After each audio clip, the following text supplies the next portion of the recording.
ஐயா என் வாழ்க்கை இப்படியே போகுது, எனக்கு வருமானமே இல்லையே, சாப்பாட்டுக்கு வழி இல்லையே, எனக்கு வீட்டுக்காரர் கிடையாது, மனைவி இல்லை, பிள்ளை இல்லை, கடன் தொல்லை, உடம்புல வியாதி, ஒன்றும் பண்ண வேண்டாம், ஒன்றும் செய்ய வேண்டாம்.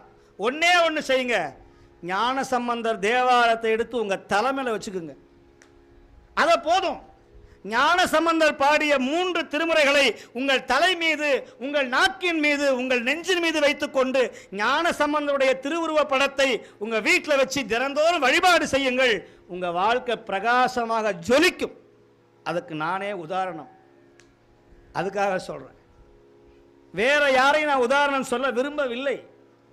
நான் 4 வரை பிடிச்சேன், ஞானசம்பந்தரை வழிபட்டேன், உண்மையான தொண்டு செய்த சாமி என்ன பண்றார்? வெள்ளந்தனைய மலர் நீட்டம் மாந்தர்தம் உள்ளத்தனைய உயர்வு. என் உள்ளத்தில் ஞானசம்பந்தர் இருக்கிறார், என் உள்ளத்தில் நம்பியாரூர் இருக்கிறார், என் உள்ளத்தில் நாவுக்கரசர் இருக்கிறார், என் உள்ளத்தில் மாணிக்கவாசர் இருக்கிறார், என்னுடைய உள்ளத்திலே 63 நாயன்மகள் இருக்கு. அவங்க நினைக்காத நாள் கிடையாது.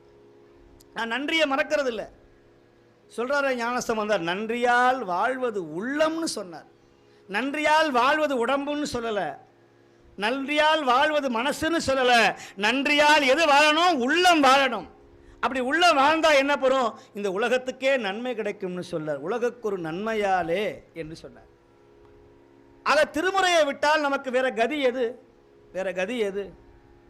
மண்ணுலகில் பிறந்து நும்மை வாழ்த்தும் வழி அடியார் பொன்னுலகம் பெறுதல் தொண்டனேன். சொல்லுங்க, தொண்டனேன். அடுத்தது சொல்லுங்க, தொண்டனேன் இன்று கண்டு ஒழிந்தேன். நல்லா கவனிக்கணும். எது இந்த இன்றுங்கிற வார்த்தை 3 காலத்தையும்